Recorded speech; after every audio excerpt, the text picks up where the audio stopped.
Hello and welcome to the Enterprise Talk Conversation Series, a peer knowledge resource by the CXOs for the CXOs. Now to our host, Kanika Goswami. Hi, we welcome you to our podcast On Stage with Enterprise Thought Leaders. My name is Kanika Goswami and I'm the managing editor of On.Media's 6 B2B enterprise technology publications.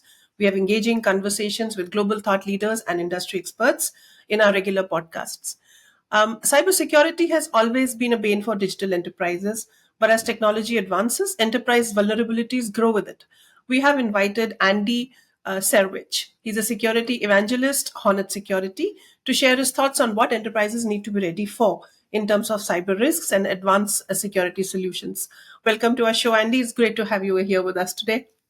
Yeah, appreciate it. Thanks for having us, and always love talking about cybersecurity with folks like yourself. So appreciate being here. Really looking forward to the next 15-20 minutes. So a little bit about Andy before we start. He's been an IT pro for over 20 years now, specializing in Microsoft 365, cloud technology, security, and infrastructure. By day, he's a security evangelist for Hornet Security, leading technical content. By night, he shares his IT knowledge online or over a cold beer. He holds the Microsoft MVP award in cloud and data center management. If I've missed out anything, Andy, please feel free to let our audiences know more about what you do. Yeah, I appreciate that. There's one small change, and I have to update my bio. So the Microsoft MVP Award, there's a number of different categories, right? The MVP program is a great big worldwide community. I'm now in the security competency instead of cloud and data center management. So that's a recent change. So very recent. So that's the only thing I would add. So very much have, I've always been in infrastructure, but very much have a focus on security now. So great. So I stand corrected, and then that makes me even more of an expert in what we're going to discuss. So yeah, great to go. So on this premise, we'd like to discuss your opinions, your ideas, and maybe even fears around this scenario. We understand that experts expect cybersecurity to evolve into a landscape of unprecedented sophistication and challenge, from hackable autonomous systems, cars, pacemakers, medical devices, you name it, to AI-driven deepfakes, which is like at the other spectrum of what can actually go wrong if Right. AI falls into wrong hands. So for CISOs and security experts, they need to be ready for unprecedented risks, outage, and all that these risks bring with them. We'd like your opinion on some of these points. So in a digital first world, every human activity, I would not even say almost every human activity, comes with a cyber risk. So over the next few years, what is the landscape looking like? In general, what do you foresee for cybersecurity happening, especially for enterprises? Yeah, for sure. The landscape is always evolving. You've reported on this topic for a while, I think. So I mean, you know that it's always changing. There's always this. We've often said in the industry, this cat and mouse game between defenders and attackers, right? And it's done nothing but accelerate over the last couple of years, and AI has been another accelerator to that cat and mouse game. And so when we look at the landscape over the next couple of years, not only are we going to see increasingly sophisticated attacks by, not only nation state threat actors, but, your cyber criminals with increased capabilities. We're going to see a number of attacks increase from both of those groups. And on top of that, AI has given capabilities to an entire new generation of threat actors.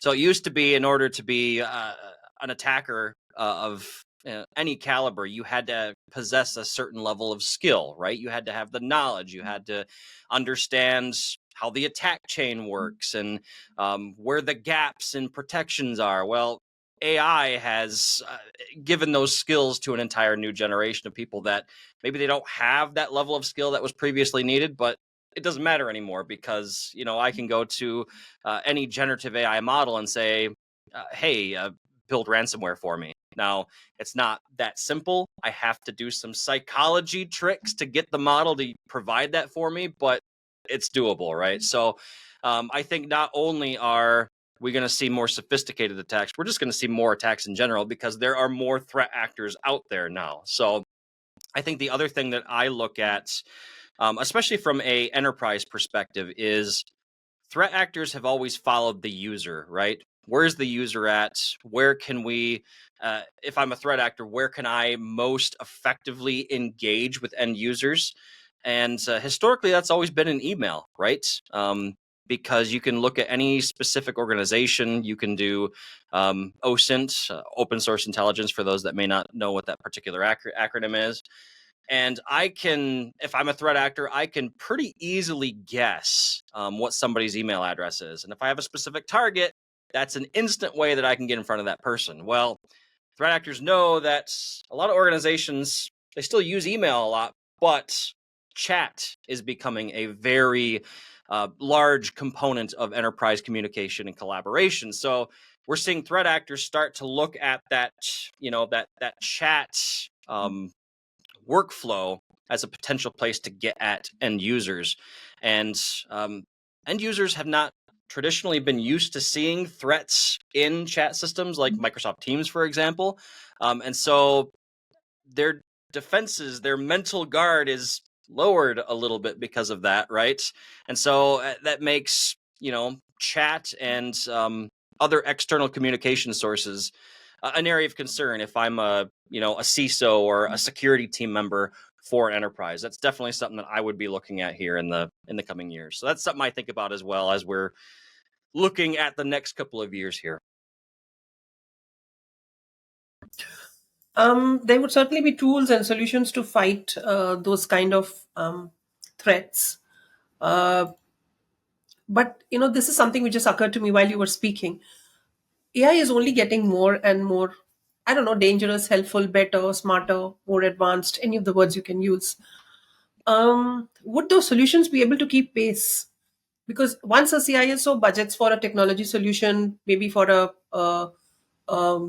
maybe an AI tool to fight an AI attack, AI-based cyber attack, and by the time probably they can use it a bunch of times, the attacks may have become worse, or more dreadful, more expensive, whatever we can talk about that. Do you think you're able to keep pace in the next few years? So the question really is cybersecurity able to keep pace with cyber attacks? That's a good question. And historically, I feel like that's always been the case. I think when we look at AI, if you asked me a year or two ago when generative AI really took off, I might have been a little bit more alarmed at that stage because it's like, whoa, hey, people are using generative AI to create ransomware, right? But we've also seen the cybersecurity community kind of step up and start integrating generative AI for defensive purposes. So, for example, we as humans are very bad at things like log analysis. Maybe it's just me. I hate log analysis from a cybersecurity perspective. Going through thousands of lines of logs is just traditionally not something that most humans are good at, right?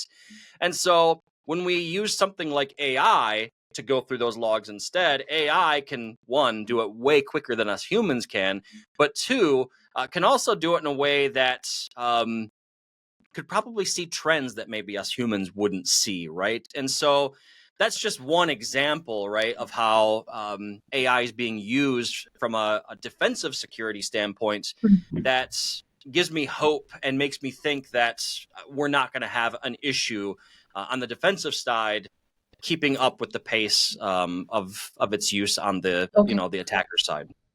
So that's largely going to be because of its predictive capabilities, proactive and predictive. Yeah, I think so, for sure. And not just the predictive side of it, right? I think it is going to allow security tool developers to create entirely new models of detection methods. And there's ways of using generative AI in a defensive capacity that maybe we haven't even thought of yet, right? It's such a it's such early days for generative AI.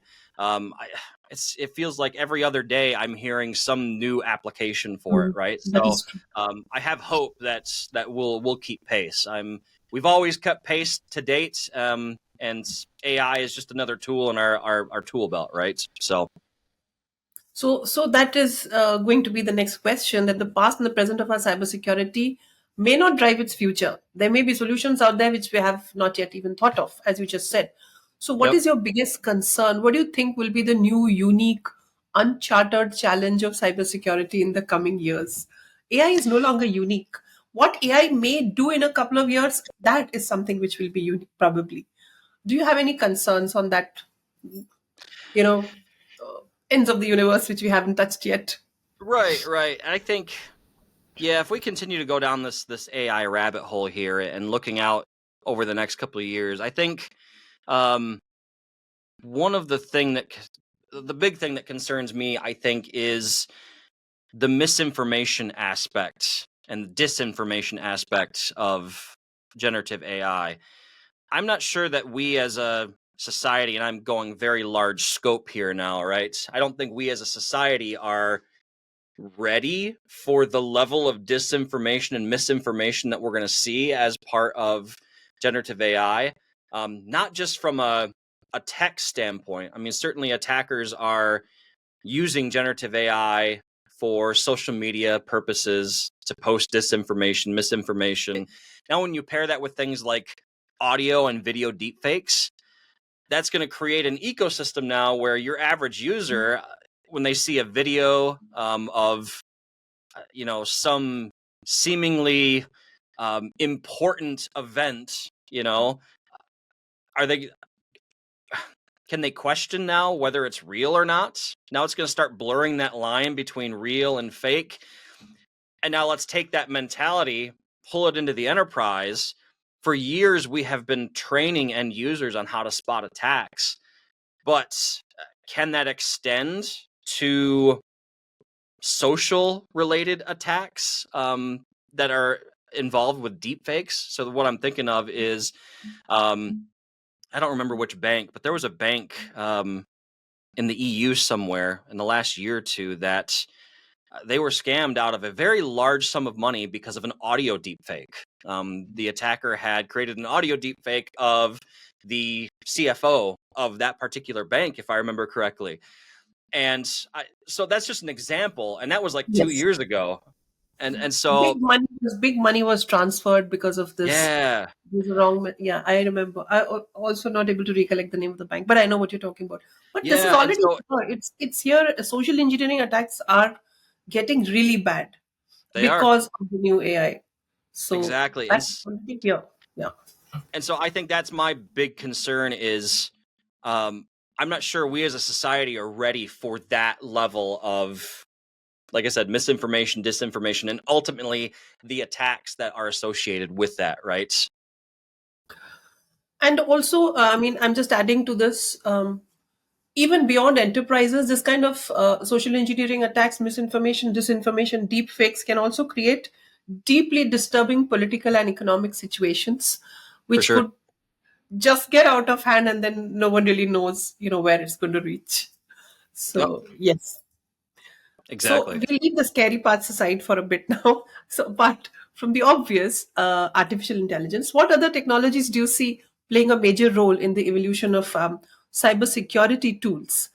Of course, it is going to Yeah. be continued to use for attacks, but for tools, what other technologies do you think? Sorry, please go on. Yeah, so the other technologies, like you said, apart from AI, the one I always have my eye on, and I think the industry as a whole has kind of had their eye on it for a while now, is quantum computing. And quantum computing is one of those things, I joke about this, but there's a level of truth to it. Quantum computing feels like one of those things that is simultaneously right around the corner, but really far away at the same time. And it's, it when it's here, it will all of a sudden be here, is kind of what it feels like. And so the big concern there from a security perspective, right, is we've had all these encryption algorithms that we've been using for years and years, right, to safeguard our data. Well, not all of them are, well, all the legacy ones are not quantum resistant. So quantum computing is going to blow through our existing encryption very quickly.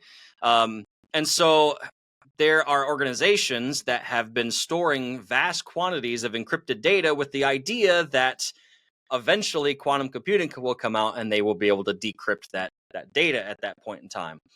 That said, the industry has kind of answered that, and they're starting to work on quantum safe encryption algorithms. Some of them have theoretically look like they will be good and effective. Of course, we won't know until we can actually test it, right? But some of them we've seen some bugs in them as well too, which have been rectified. So I think quantum is the other thing that I really look at from a technology perspective. Trying to think if there's anything else. Quantum's the big one I always look at. Deepfakes. We've already talked about deepfakes. That's the other one I always have my eye on. Yeah, and I guess the other one that's from an operational perspective, we've been seeing a lot here at Hornet Security. We're an email security company. Initially, we provide a lot of other security services now, but we've been seeing a lot of reverse proxy credential theft attacks in the last 12 months. So things like the well phishing kit or Evilgenics. I'm not painting Evilgenics in a bad light. It's a legitimate penetration testing utility used by red teamers, but just like any tool, it can be used by malicious actors as well too. So that type of attack is the stereotypical situation where if I'm the attacker, I send somebody a link, I get them to click on it, it takes them to a very convincing, for example, Microsoft 365 login page, right? They put in their credentials, they go through the MFA process. I capture not only their credentials, but the authentication token, and I pass them through to the legitimate login services for whatever service I'm pretending to be. The end user doesn't even realize what's happened, and now I can log in as that user using their security token. And so I think a technology that's coming out that will help with that is passkeys. I'm a big fan of passkeys. I think they're going to help a lot in that particular case. Will passwords go away? I don't think so. I think passwords will be around for a while yet, but I think if we can get more people to adopt the use of passkeys, I think we'll see less damage from attacks from the reverse proxy toolkits like I just talked about, and others, right? But I think passkeys is going to be a nice positive step in the right direction for the industry as well. Any thoughts on zero trust? Yeah, so I mean, zero trust is, when I think about zero trust, and maybe it's because I'm in the security space, I just kind of, in the back of my mind, assumes zero trust should be assumed at this stage of the game, right? Right. If I go back 10, 15 years earlier in my career, we only had to worry about the four walls of the business, right? We threw a firewall on the entry point, we put AV on all the endpoints, and we called it good. That's not how we do business anymore. We have people working from coffee shops and from home, and there are no four walls of the business anymore. And so zero trust, I don't think it's a given. Yeah. I would have, a couple of years ago, I would have said, well, it's a choice to do zero trust. I don't think it's a choice anymore. I think it's just a given. You do zero trust, and there's no other methodology. And again, going back to how things used to be, we used to secure the perimeter and just assume everything internally was safe. That's not the case anymore. And I guess I look at this from the unique standpoint of I started my career in infrastructure, right? I had kind of one foot in security because when you do infrastructure, you kind of always have to have security in the back of your mind. But now that I'm more security focused,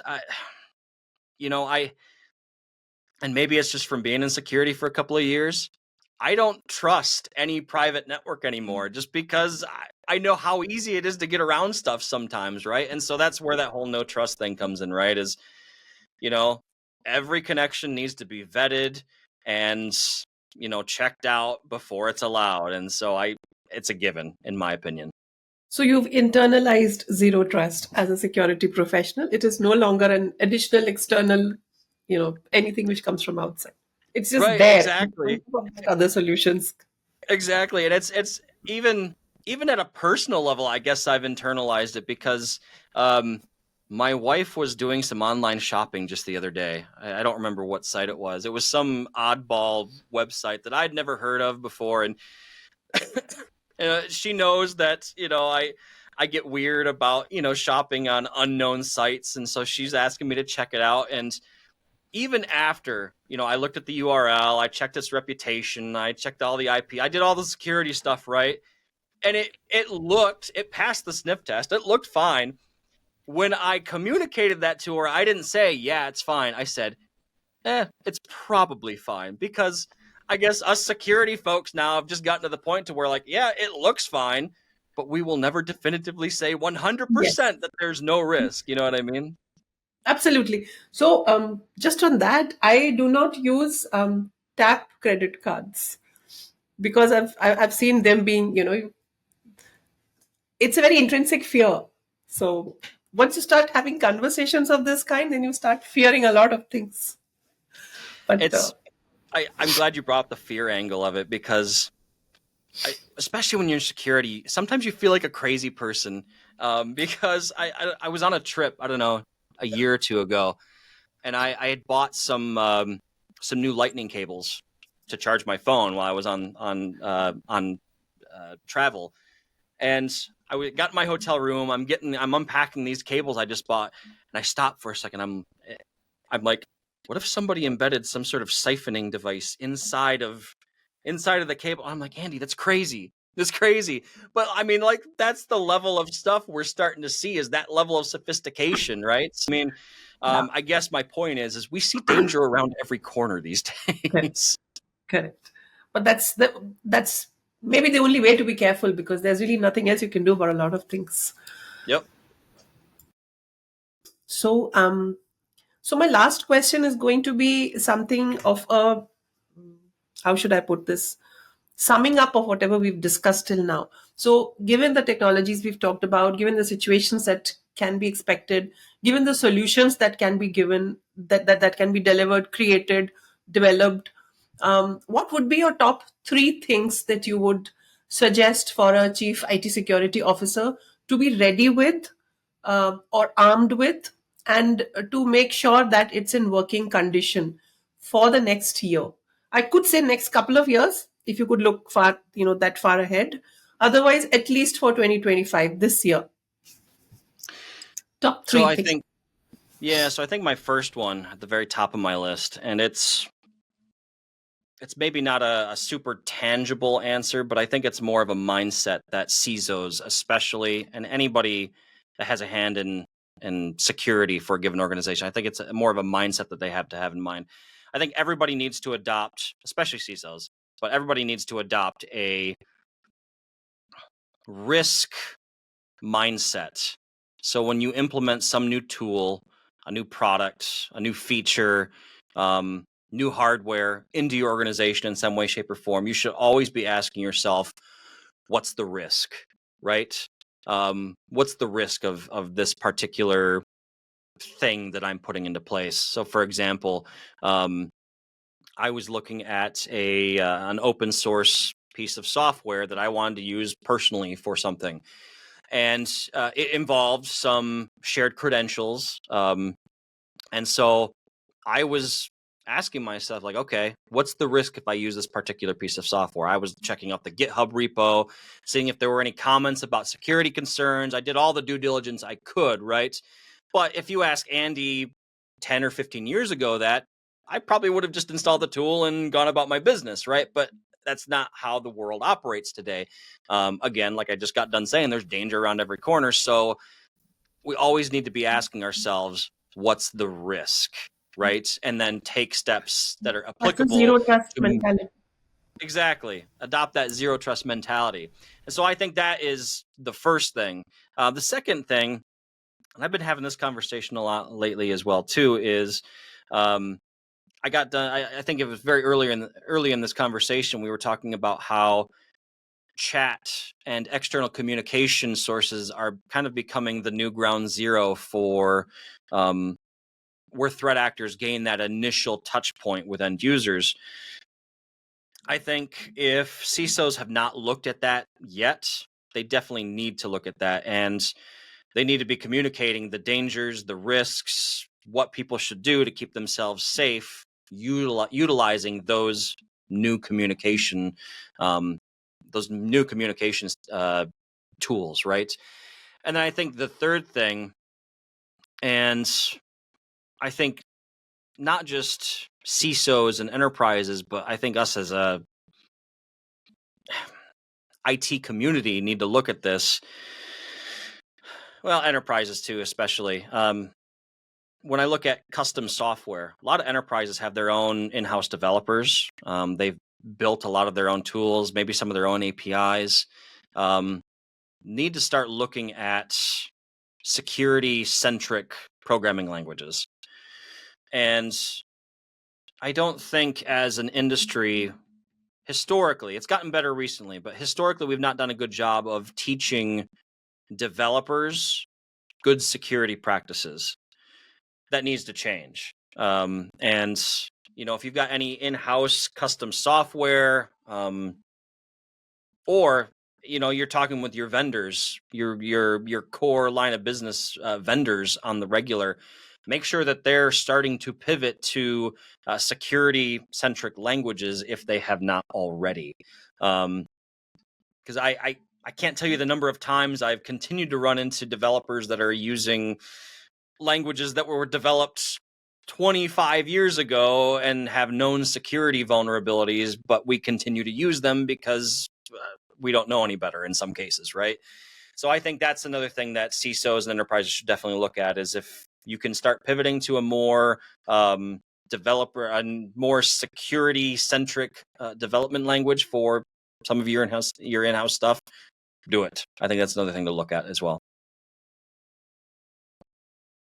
So this makes my number 3. Is there anything else that we can speak about when we talk about scary cyber risk scenario in 2025? Any other scary cyber risks in 2025? So we talked about AI, we talked about deepfakes, misinformation, quantum computing. Those are always my big ones. I'm trying to think if there are any. What about people? Don't you think the people aspect is also a pretty big vulnerability? Lack of awareness of where the next phishing attack may come from, where the next deepfake, may penetrate, For sure. And that's something that's always on our mind here at Hornet Security, because one of the things we provide is a security awareness training product, right? So we're always in that mindset of like, how can we train end users to spot those security threats? And those threats are always changing. So the one I'm thinking of off the top of my head is quishing. So if people aren't familiar with what quishing is, it's phishing via QR code, right? And I don't want to disparage QR codes. The QR code themselves, they're just tools, right? It's the link that's underneath the QR code that is the dangerous part. And so we've kind of started we have started communicating via our training mechanisms that QR codes can be dangerous as well too. So for example, in the UK, somebody had been going around and putting their own QR code over the top of QR codes in like parking ramps for people to even pay, in shops. right? It's happened in, I think, other parts of the world as well. You quickly put your QR code on the shopping counter umbrella that is there, and then the payment comes back to you. It's very smart. Yep, exactly. Or to bring this back more into more of an enterprise perspective, I have also heard of cases where a threat actor will want to target a specific organization. So they'll go around to some of the restaurants around, like geographically near that target organization, and look for those restaurants that have their menus via QR code, right? And put their own QR code over the top of the restaurant's menu type of thing. And so that's an extreme case. But again, I guess that's us in cybersecurity, seeing danger around every corner.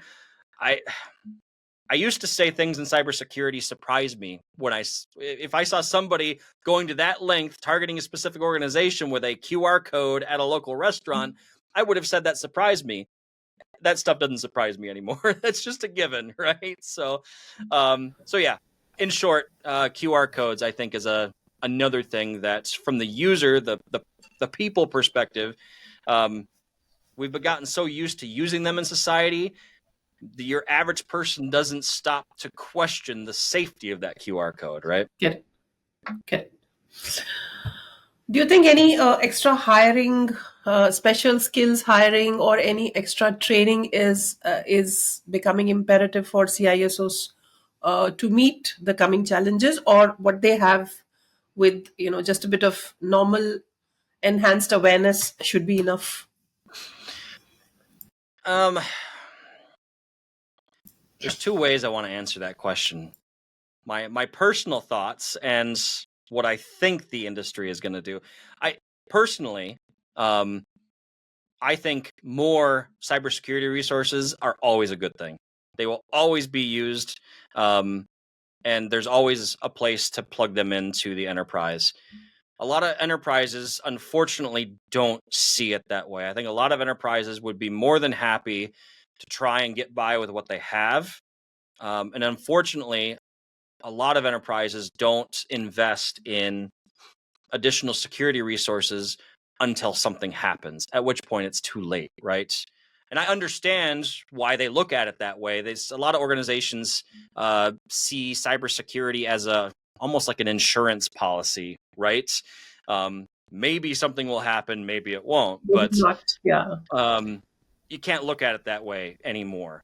Maybe 10, 15 years ago you could, but not anymore, because every organization is a target. So if I had my way, CISOs would be bringing on additional security resources to not only shore up what they have, but to prepare and get ready for the stuff that's coming next, right? So this is all I had, the questions I thought of asking you for our discussion. Thank you so much for your time, Andy. Thank you so much for being with us. Please do follow us on social media for regular updates and new content.